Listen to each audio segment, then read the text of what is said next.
मालिक बिन उर्वा अरब का मशहूर घोड़सवार। जब आप सल्लल्लाहु अलैहि वसल्लम ले गए, कुफार इकट्ठे हुए, सरदारों ने कहा कि मालिक बिन उर्वा को बुलाएं, उनको सरकार के पीछे भेजें, ये घोड़ा बहुत तेज दौड़ाते हैं, उनको पकड़ लेंगे। मालिक बिन उर्वा ने घोड़ा दौड़ाया और सरकार सल्लल्लाहु अलैहि वसल्लम के ताबूत पे निकल गया, यहाँ तक कि वो करीब पहुंच गए। जब करीब पहुंचा ना तो खुशी से फतह का ऐलान किया, या मोहम्मद, मैंने आपको पा लिया, वजद तुम। अभी उसने ये अल्फाज कहे थे कि उसके घोड़े के अगले दो पांव जमीन में धंस गए। घोड़े के अगले दो पांव जमीन में धंस गए। परेशान हुआ, क्या माजरा है। फिर कहता है, या मोहम्मद उन्जुर हाली, मेरे हाल पे नजर करें। अब एक सवाल है,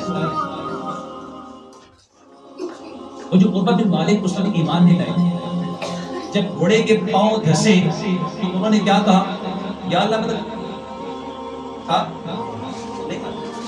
मानती नहीं थे अंदर, किसको पुकारो, या रसूल अल्लाह, यही कहा ना। मालिक बिन उर्वा ईमान नहीं लाए, या रसूल अल्लाह, मदद मांगी, मदद मिली, रब ने खुबाया किसने देता, अल्लाह ने निकाला, किसने, रसूलुल्लाह ने। अभी ईमान नहीं लाए।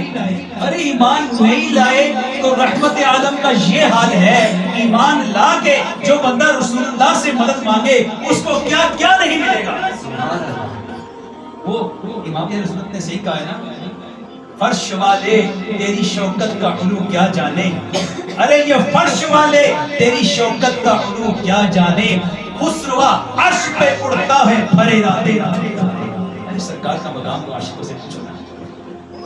फिर उर्वा बिन मालिक ने जब वो निकल गया, फिर पीछा किया, नियत बदल गई, इनाम का लालच था, फिर पीछा किया। जब करीब पहुंचा फिर धंस गया। अब फिर वही साहब, उसने फिर कहा, या रसूल अल्लाह, मेरे हाल पे नजर फरमा। सरकार ने नजर फरमा दी। फिर वो उठा, तीसरी बार फिर पीछे भागा। अब के जब वो धंसा ना तो ऐसा धंसा कि वो खुद भी साथ धंसना शुरू हुआ। अब उसको जान के लाले पड़ गए, तो मेरा भी घोड़ा तो गया, साथ मैं भी गया। अब उसने कहा, या रसूल अल्लाह, अब की बार निकाल देना, अब मैं ऐसा नहीं करूंगा। सरकार ने अब की जब सरकार ने करम फरमाया ना तो मालिक बिन उर्वा ने कहा कि या रसूल अल्लाह, बाकी बातें तो बाद में होंगी ना, पहले आप मुझे कलमा पढ़ा के अपनी गुलामी का शर्फ अता फरमाइए। फिर बात यहाँ भी खत्म हुई। कहा कि या रसूल अल्लाह, अब मदीने आप इस तरह नहीं जाएंगे, अब मालिक बिन उर्वा आपका गुलाम बन चुका है, अब आप मदीने शान से जाएंगे।